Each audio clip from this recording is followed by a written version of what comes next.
That's done. And that's Dash. And we're rolling bones. We're here with another Taco Tuesday.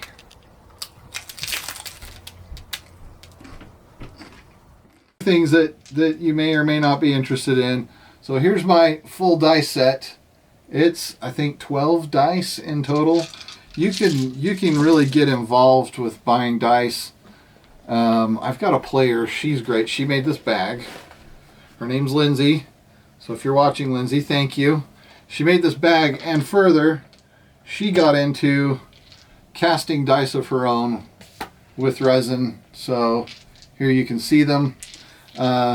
She made some dice for me. Another element to most pen and paper RPGs that you, depending on how far in you want to go, you can play everything, what they call theater of the mind, where everything, all of the actual stuff is just in your mind, and you're just, collaborating together again to tell the story, and you're relying on each other to understand where things are and what's going on. But there's also another element to playing the game with models and with a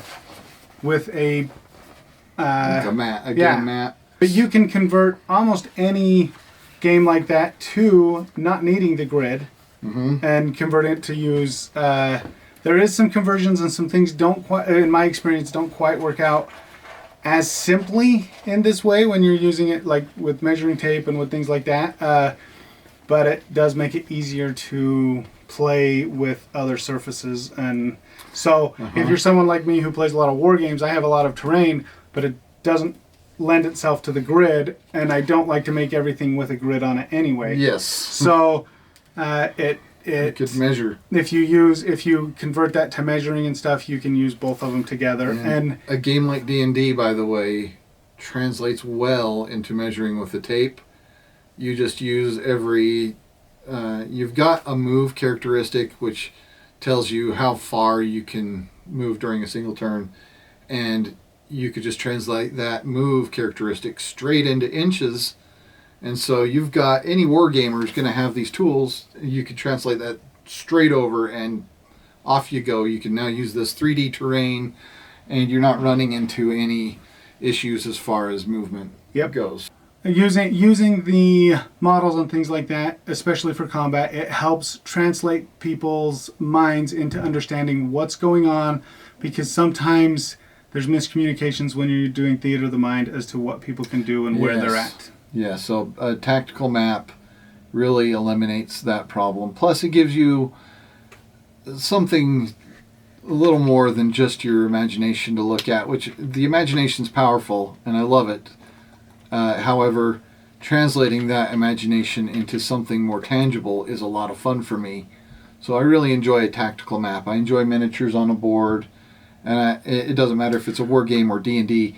It's fun for me to move the miniatures around and play that way. Oftentimes, as a player in a game, even if we're not going to be using miniatures for any tactical combat or anything like that, I still enjoy making a model of my character. Whether it's, it used to be more of I go hunt and find a model, like even online or or just going to the game store and finding things or converting stuff that I have. But now, like with resources like Hero Forge or your own 3D printer and things like that, which Hero Forge and your own 3D printer can work well together as well. But with things like that now, it makes it even easier to customize a character into what you want. It is something that I personally enjoy doing. I remember the last one I did it for was a Western campaign that we weren't going to use the map, but I wanted to have my guy, and I printed out a Western guy from Hero Forge. I got one through them. So yeah, miniatures are great. I've got a miniature that I printed out for a campaign that I've been playing, and we've done every single combat theater of the mind, but I still wanted a little 3D miniature of, he's a hunchback. He's this foul little creature. He's not, who's it, Quasimodo. Quasimodo's a good guy. This guy's more twisted. It's not that I actually like to play good guys most of the time, believe it or not. I know I've made some allusions to being murdery. It is difficult for me to play a bad guy in some ways, especially. I mean, I can be like, so the Sith guy in that Star Wars campaign that I had, he was a bad guy, ish, but he was like, I can't play evil. Is kind of the thing that it is, like, you know, and I find it hard to do that. Like, we were playing a game with one of the other guys that we play with that runs games, and I was gonna play a character that was a bad guy, and he, rightfully so, he sat me down and talked to me, and he's like, if you're gonna play this guy, can you play a bad guy? Like, can you play him as a bad guy? I think I did okay, but I didn't play as bad as I maybe should have. My daughter came to me about a year plus ago. She said, Dad, I want to play a game. I'm like, whoa, okay, this is unexpected. My then 13-year-old girl wants to play some role-playing games. And she wanted to play a vampire. So we set up this fantasy world. I set it in the world of Ravenloft, which is an old D&D campaign setting. And she got her vampire. We put it all together. And the other night we were playing, her and her brother and my wife, we were all sitting together at the table, and I threw 6 zombies at these 3 players who were already slightly overpowered. My daughter as a vampire was far stronger than any other starting race tends to be. So I tried to balance that out. I gave my son some magic weapons, and I gave my wife a magic set of daggers, and so she's playing a warlock. She wanted to be a witch, so she got these daggers, and I gave her a wand that casts a spell that she knew how to cast. And so they've got these items, and I knew that they didn't know what they were doing, and so I thought zombies would be easy. This is a good way to cut their teeth. Well, they go in, and about the only one that's doing okay is my daughter. So these vampires, the way I had her built, she takes half damage because these things are only doing normal damage, and then she heals it during her turn because she's got this regeneration ability. She's a monster in combat. And then my boy, he's doing okay because he's kind of hard to hit, but he got hit once, and I'm thinking, oh no, I've killed the party except for this vampire, and I don't think she's going to know what to do. So I decided, all right, it's time to show them what they can do because they're not using all of their abilities. I knew it. So I taught my wife, look, you can move faster than these zombies, move away from them, cast a spell that has range. She has a spell, works like force lightning from, the Emperor in Star Wars. She's got this spell. It lasts for a whole minute. She's shooting lightning out of her fingers into the bad guys until they're dead or the spell ends. And so I taught her how to use that. So my wife's, pulling the zombies away and shooting them with lightning. Then my boy learned, oh, gee, I can do that with my crossbow because he's an undead hunter. So he starts doing that while my daughter gets her 2 swords and wades into the thick of it and starts chopping zombies to bits. Mm-hmm. And they ended up coming out victorious. So I was a little more overt simply because they didn't know how their abilities worked. I wanted them to see. Either you plan for something to take a whole night, or you might plan for something to take 2 nights, and they blow through it in the first quarter of the time that you have to play, and then you have you're scrambling to have everything else done. And you plan for this for 2 adventures, 2 nights of playing.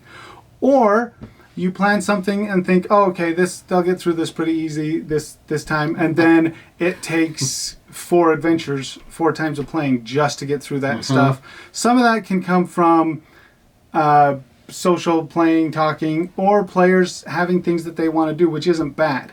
As when you're running the game, letting your players do the stuff that they want to do is important. Yes. Because making them do what you want is not going to be fun for them, and you're going to be fighting them. I've found it's much better if you let them do their things and do what they want. This comes into another thing that might not make it into this video, or it might. But two styles of play that I see done most and that I use most are, One I refer to as on rails, and the other one is sandbox. And on rails, you do have some players that need an adventure on rails where it's like a roller coaster. It goes where it goes, and there's nothing else they can do. And they just follow the story where you lead them and where it takes them. And some players need that. And sometimes in an adventure, it's important and it's the good way to go because it's to get to the end, you kind of have to do that. Like, and there's stops along the way that are fun and important, and everybody will enjoy that.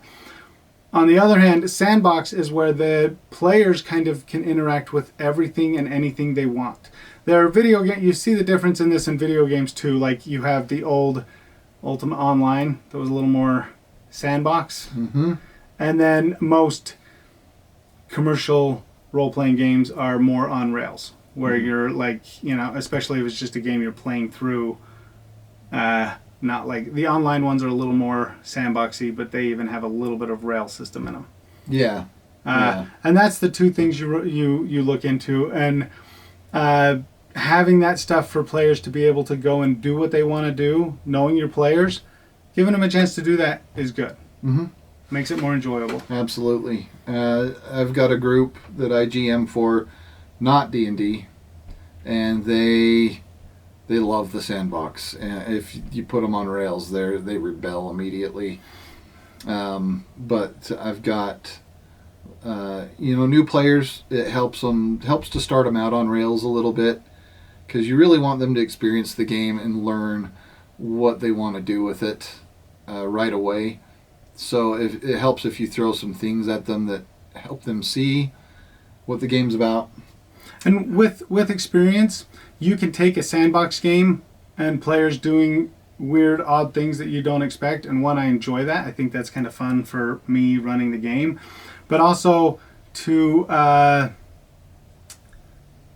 you can still manage to have them hit the things that you're trying to do that they need to hit to finish the game and to progress. Doing those things, you don't have to have things as rigid as you think you might. Like, it can be a little bit more loose. One of the things I was going to say, though, you build your world to the level that you enjoy. Yes. Like, me, I enjoy building doing world building and coming up with, like, everything that players are probably never even going to know about. It's just fun for me. I enjoy that. Like, that's, and I don't force that on my players either. There's nothing that they have to know about it. I may be a little long-winded after the campaign's over and tell them a bunch of stuff that they don't care about, but I enjoy that part of the thing. Some people don't, and so don't stress having everything else out there. And if you come upon something that they want that you don't know, experience is great because you can pull something from 10 years ago that they don't know about. Yeah. And there it is. So, and here's another thing. It doesn't matter if you're using a published adventure or something that you have meticulously put together. Chances are you will have to ad-lib at some point. You're going to have to make up that shopkeeper. You're going to have to give him or her a name, a personality, and this character could become a major element. More often than not, that's who does become the important people, is the people they weren't even know. anything, but like, they love them and they want to go back to them and they want to, they want them to join the party. And sometimes it is sometimes nice to have a character like that speaking to helping your characters along, having just some random person along with them for whatever reason that isn't powerful, isn't anything, but when the players are a little stuck as to what to do, having a NPC in their party to give them a nudge in the right direction can be beneficial. So I've got a little anecdote here, actually, to illustrate this. And this was something I fell in love with as a player. So I was playing a fantasy game in a system called GURPS years ago, and my character, he's a really good sword fighter, really good bowman. You could call him a ranger, although this system doesn't use classes. He was like a ranger, though. So I've got this character, and he's a glutton. Just loves to eat food. And it was late at night. I woke up. I decided I was going to sneak into the party's food stores, and I was going to eat a bunch of the food. And I got caught by this farmer that was hanging out with us. His name was Bertzig. And the GM just made Bertzig up on the spot. And Bertzig had this way of saying it. Looking for something to eat? Having a hard time sleeping, are you? And he was funny. I just laughed every time the GM would play him, and I fell in love with his character. Not just because of his personality, but he enabled my gluttony. He actually made a sandwich for me that night. And I know this is all silly, but it's little things like this that make the game fun to play. So this farmer made a sandwich for me. Anyways, my guy goes on to save the world and ends up sacrificing his life for it. And as my character went into the beyond, he was given a certain amount of wishes he could make. Well, one of the wishes I made, and this was to the disappointment of all the other players, because I had a limited amount of wishes to make. One of my wishes was to give Bertzig a farm. Because I liked Bertzig so much. Yeah. NPCs can party NPCs that come out of nowhere can be a lot of fun. Yes, they can. They and I don't know if some of it is because they're just so quirky and random because they weren't thought out, and so they become like they're just unique. Endear yourself, yeah. Like they endear themselves to the players. But I just find oftentimes the ones I'm the most interested in NPC wise as a player are the ones that like were not even like thought up, or as a GM or someone running the game, the ones that I did not expect are the ones that come out and they just like but it's fun. I enjoy it. Yep. Anything else? I can't think of anything else, but thanks for watching. Yeah, thanks. See you next time.